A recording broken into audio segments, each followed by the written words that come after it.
बाप्पा या Gen Z team बरोबर तुम्ही काम करताय बरोबर ना, सोशल मीडियावरती अगदी रमणारी सगळी मंडळी आहे. क्विक आत्ता हा व्हिडिओ केला लगेच फॉलोअर्स त्यांची त्यांना फॉलो करतात.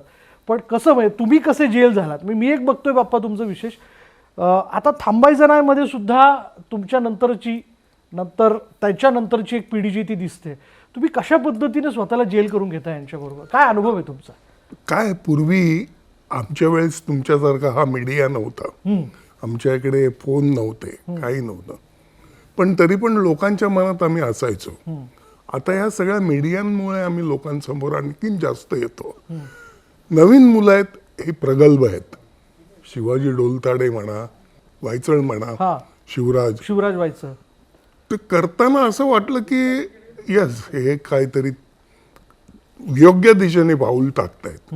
आणि मग त्यातनं पॉझिटिव्हपणा येतो, तो मिळायला लागतो. आणि मग मिळाला की ते सक्सेस होऊ शकतं.